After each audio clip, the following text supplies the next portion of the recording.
So again, my name is Julia Olsen, and my presentation title today is Behavior Change, Stakeholder Engagement, and Beyond, because those are very broad topics of what I'm interested in researching and what I have thus far. So just a couple of quick background pieces about me so you can kind of understand where I'm coming from and going a little bit better. I have an undergrad degree in exercise science from a very small private institution.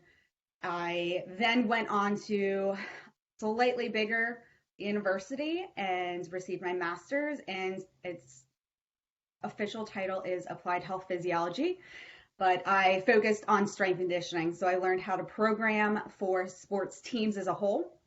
Uh, so going from the private institution to a slightly bigger university, I did not receive any formal research instruction.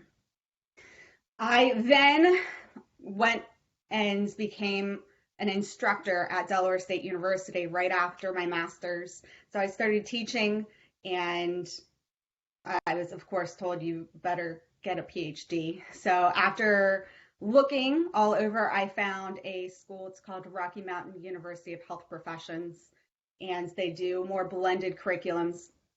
So I've been in that program for quite a while since I work full time and have a lot of part-time jobs in the field. And that is a PhD in health sciences and health promotion and wellness and human and sport performance. All of this while also adjuncting at Wesley College and Maryville University online, and a lot of service to the field. So I've not had much formal instruction on research or research experience, and that's one of the blessings of what I've received from the MRDA, and I'll go into in just a second. But I have a lot of service to the field. I could probably do a presentation just on everything I've done. I work at various gyms throughout Delaware as a personal trainer and a group fitness instructor. And I'm state director for an organization, and I'm on a research committee for a regional organization. So there's a lot of expertise working in the field, but again, not much research experience. So I wanted to explain where I'm coming from before I go over my two experiences with research. So the first is my dissertation that I am still working on slowly. And my dissertation topic or title is Are Wellness Outcomes Influenced by Prescriptive Instruction Among ROTC Cadets? So what we did was recruited from the Delaware network, and it's controlled, or it's randomized for sure. It's controlled in the fact that the control group has something to log on and look at, but there's no interaction beyond that. It's just to control for attrition. And the wellness intervention is a 6-week intervention where there's makeshift health coaching, where it's all online and it's all electronic communication. So I'm in data collection with that right now. And then through the MRDA, I've worked with my mentor, Dr. Alicia Salvatore. She has taught me a lot about publications and networking and actual stakeholder engagement that I did not learn from my dissertation. So she's taught me a lot when it comes to publication research that I did not pull and learn from and actually experience throughout my formal education. So from the MRDA, we are going to do one publication on stressors during COVID in healthcare workers within the state of Delaware. And we are hoping to put together a Jumpstart grant for stakeholder engaged research.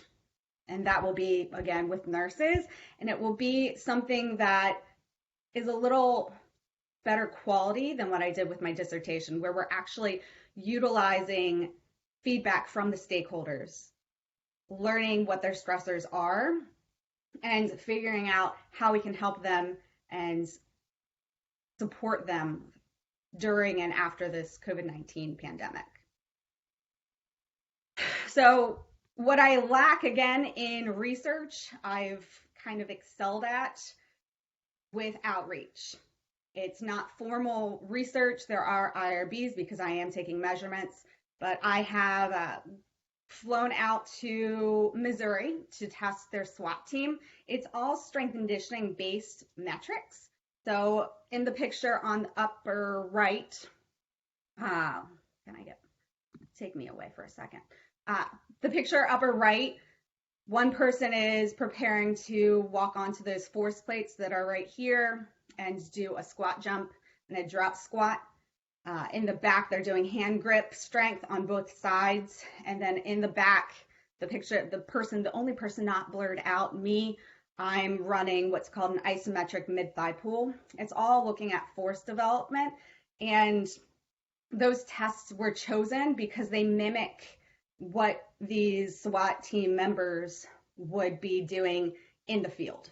So measuring in the lab, we can decide where their strengths and weaknesses are. So then we can program for them and see if they have less injury rates, if they excel better, if they can avoid fatigue while they work.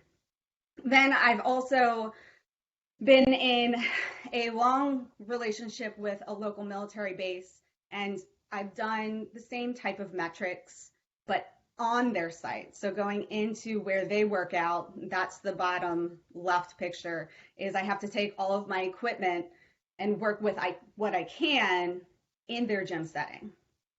And then the last thing that I've done for outreach, learning about a specific working population, is at the Delaware Fire School. They've welcomed me so many times. They literally suited me up where I learned that I should not be a firefighter.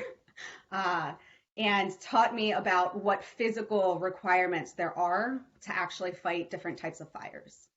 So those are populations that I've wanted to work with, that I'm hoping will branch out into stakeholder engaged research later on down the road. So beyond those outreach with those populations during my MRDA, like I said, Dr. Salvatore and I have worked with nurse researchers as well.